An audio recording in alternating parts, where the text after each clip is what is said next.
गोस्वामी तुलसीदास जी के जन्म लेते से ही उनके पिताजी बड़े विद्वान, बड़े ज्योतिषाचार्य, इतने विद्वान थे गोस्वामी तुलसीदास जी के पिताजी की। उन्होंने जैसे तुलसीदास जी जन्म लिए तो उनका भाग्य लिख दिया, और उनका भाग्य लिखा और भाग्य देखा तो उनकी ज्योतिष के हिसाब से जो पत्रिका बनाई, उस पत्रिका में लिखा था कि इस बच्चे का मुख जो देखेगा वो मरता चले जाए, इस बच्चे का जो पालन पोषण करेगा, इस बच्चे का जो पालन करेगा वो मर जाएगा। अब गोस्वामी तुलसीदास जी जिनके पिता इतने बड़े ज्योतिषाचार्य, इतने बड़े विद्वान, उन्होंने तुरंत बेटे के जन्म पर पत्रिका बनाई और जब देखा कि इस बच्चे को जो पालेगा वो मरेगा, करे क्या? अब करा क्या जाए?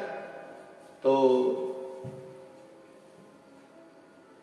पिताजी ने मुनियाबाई को बुलाया और मुनियाबाई को बुलाकर कहा कि इस बच्चे को ले जाओ, एक पेटी में, एक डलिया में इसको रखो और इसको नदी में प्रवाहित करो। इस बच्चे को जो पालेगा वो मरेगा। अगर माता पिता इस बच्चे का मुख देख लेंगे तो उनके प्राण छूटेंगे। अब जो मां ने बेटे को हृदय से लगाया, कुछ समय के बाद मां शांत हो गई। पिता ने उस बच्चे को देखा, संभाला तो पिता शांत हो गए। मुनियाबाई को लगा कि इस बच्चे को कहां फेंकूंगी, ब्राह्मण की संतान है, इसको मैं पाल लेती हूं, तो मुनियाबाई शांत हो गई।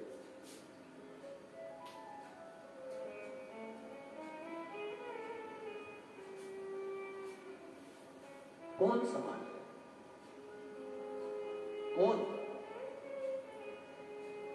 तब 5 वर्ष के गोस्वामी तुलसीदास जी भटकते भटकते, कोई उनको पूछे नहीं, कोई उनका साथ ना दे।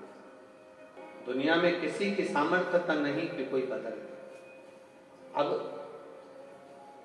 तुलसी बाबा के जीवन में गोस्वामी तुलसीदास जी जब 5 वर्ष के हो गए, लोगों ने उनको पालना बंद कर दिया, उनको कोई पूछे नहीं, इसको जो रखेगा वो मरेगा, कोई नहीं साथ। एक किसी ने उनका हाथ पकड़कर गुरु नरसिंह दास जी के पास में ले जाकर छोड़ दिया। शास्त्र कहता है ये गुरु नरसिंह दास जी कोई दूसरे नहीं थे। संत सदगुरु ये साधारण नहीं होते। अगर ये संसार में जीते हैं तो परमार्थ के लिए जीते हैं, तो ये शिव का ही एक स्वरूप होते हैं, ये कोई दूसरा नहीं। आज हमारे बीच में ददरुआ धाम वाले महाराज जी विराजमान हैं।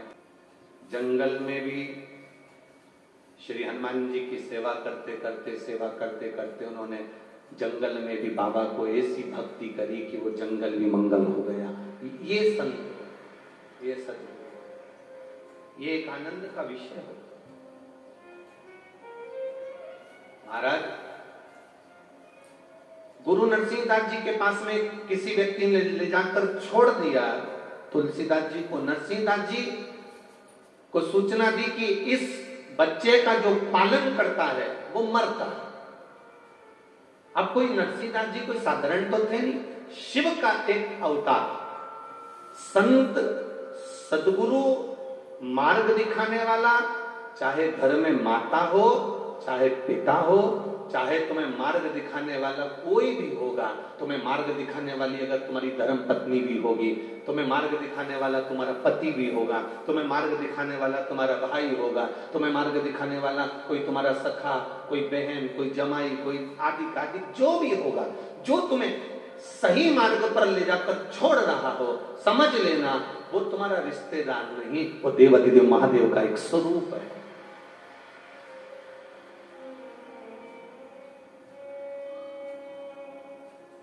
केवल मेरे देवाधिदेव महादेव ने विष नहीं पिया, विष पीने वाले एक और है, वो है आपके घर में रहने वाले आपके माता पिता। वो भी दिन रात विष पीते हैं।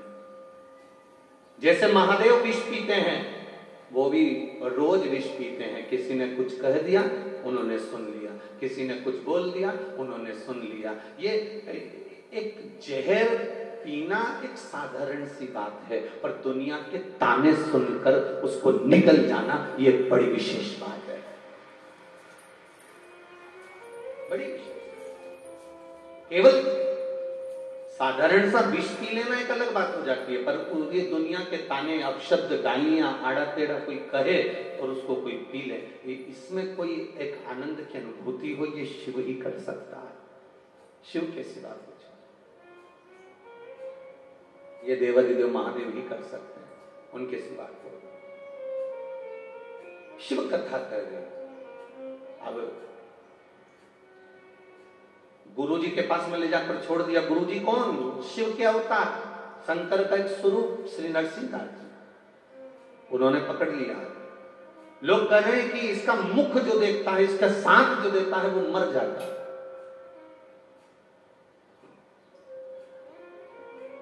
कई लोग कह रहे हैं यहां भागा। एक नगर में एक राजा रहता था, उस नगर में एक व्यक्ति रहता था, उसका मुख जो देखता था, उसको दिन भर खाने को कुछ नहीं मिलता था।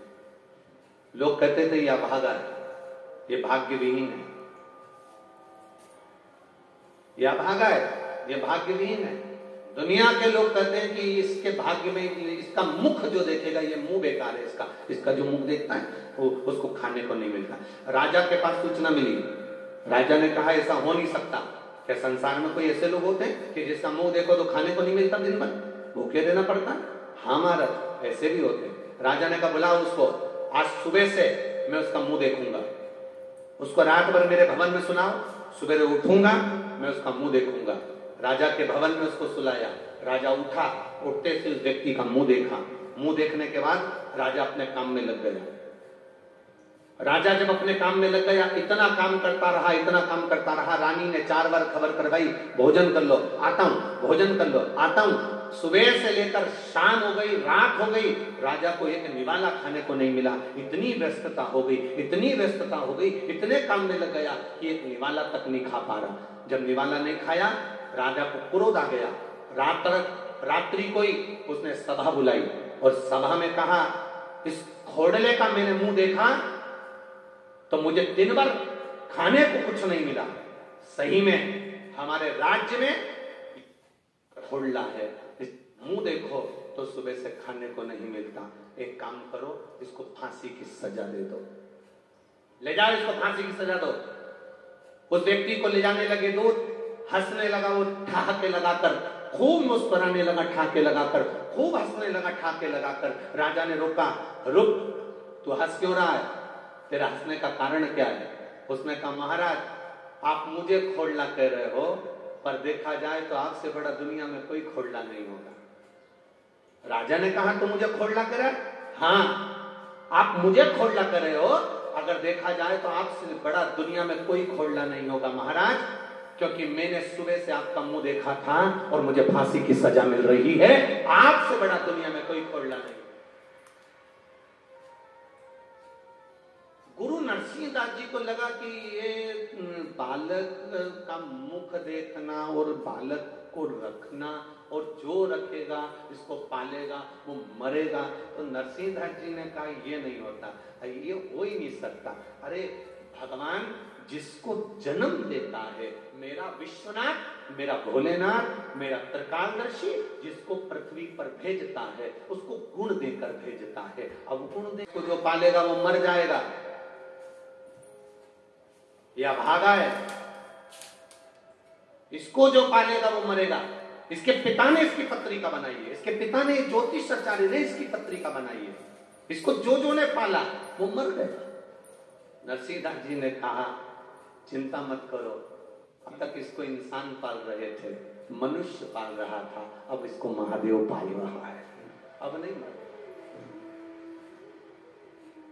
बहुत दुखी हो जाओ, बहुत तकलीफ में आ जाओ, बहुत कष्ट में अगर तुम्हारी जिंदगी निकल रही है तो समझ लेना अभी तक आपको मनुष्य पाल रहा था, अब आप शिव जी के मंदिर में अगर एक लोटा जल चढ़ाने के लिए जा रहे हो तो ये विश्वास मानना कि अब तुम्हें महादेव पालेगा, अब तुम दुखी नहीं रहोगे। आप शिव के मंदिर तक, आप शिवालय तक एक लोटा जल चढ़ाने के लिए जा रहे हो, शंकर की चौखट पर पहुंच रहे हो, शिव के पास अगर आप पहुंच रहे हो तो ये अंदाजा आपकी जिंदगी में होना चाहिए कि अब तुम्हें पालने वाला कोई दूसरा नहीं, अब तुम अभागे नहीं, अब तुम्हें सोचना नहीं, अब तुम्हें रोना नहीं, अब तुम्हें महादेव पर जो जल चढ़ाया है, जिस हाथ से तुमने कलश पकड़ा, लोटा पकड़ा, उससे जल चढ़ाया, तुम्हारा वो हाथ अब महादेव ने पकड़ कर रख लिया है, अब तुम्हें डूबना नहीं, अब तुम पकड़ कर साथ लेगा।